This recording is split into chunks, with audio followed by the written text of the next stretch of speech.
महिलांच्या मूलभूत सुविधांसाठी मुंबई महापालिकेने तब्बल 18,44,00,000 रुपये खर्च केले। मात्र या सगळ्या खर्चानंतरही सॅनिटरी नॅपकिन वेंडिंग मशीनची अवस्था गंभीर असल्याचं समोर आलंय।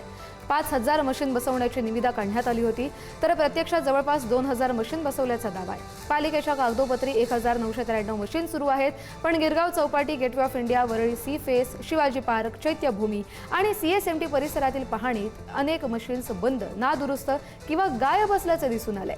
कुठे नॉब खराब झालाय, तर कुठे वायर तुटलेल्या आहेत, तर काही ठिकाणी मशीनच गायब झालंय। एका मशीनसाठी 75,528 रुपये खर्च आणि देखभालीसाठी स्वतंत्र निधी आहे। मग 18 कोटींच्या या खर्चाची मॉनिटरिंग नेमकी कोणाची आहे, ही जबाबदारी नेमकी कोणाची आहे, असा सवाल उपस्थित होतोय। या संदर्भातला अपडेट घेऊया आपल्या प्रतिनिधी शिल्पा नरवडे यांच्याकडून। खरं तर म्हटलं, शिल्पा, आपण दोघीही महिला आहोत, आपल्याला माहिती आहे रस्त्यावरून जात असताना अचानक काही झालं, पाळी आली तर आपण वेंडिंग मशीनकडे धावतो आणि तिथे जर पॅड उपलब्ध नसेल तर महिलांना खूप त्रास सहन करावा लागतो आणि इतके सगळे कोटी खर्च करून पण हे वेंडिंग मशीन सुरू नाहीच आहेत। काय महिलांच्या प्रतिक्रिया उमटतायत?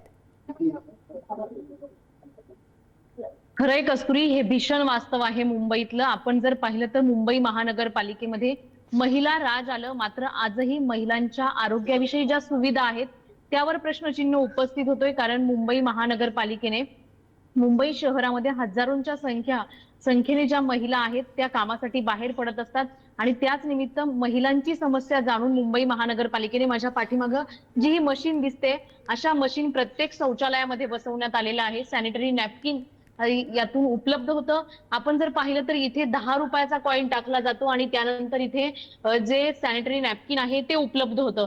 मात्र आपण जर पाहिलं तर या मशीनसाठी मुंबई महानगरपालिकेने 75 ते 76 हजार रुपये एका मशीनसाठी खरेदी केलेले आहेत, खर्च केलेले आहेत। मात्र या मशीन बंद अवस्थेत पाहायला मिळतात। आपण जर पाहिलं तर ही मशीन जी आहे समोर दिसते ती पूर्णपणे खराब अवस्थेत आहे। पुढारीच्या माध्यमातून आपण सीएसटी असेल, दादर असेल, गिरगाव असेल, अशा विविध ठिकाणी जाऊन प्रत्यक्ष पाहणी केली, मात्र अनेक ठिकाणी मशीनी ह्या गायब आहेत। काही ठिकाणी उंदरांनी कुरतडलेल्या वायरी अवस्थेत पाहायला मिळतात। त्याचबरोबर मशीन जर पाहिली तर पूर्णपणे बंद अवस्थेत आहे। 10 रुपयाचा कॉइन टाकला तर मशीनीच्या आतमध्ये कॉइन जातोय, मात्र जे पॅड आहे, नॅपकिन आहे, तेच उपलब्ध होत नाहीये। त्यामुळे मुंबई महानगरपालिका एक राज्य सरकार असेल, महिलांच्या आरोग्याविषयी किंवा महिलांसाठी सुविधांचा नेहमी दावा करत असते, मात्र प्रत्यक्षात आपण जर पाहिलं तर केले पाहिजे जिकडे मशीन्स नाही।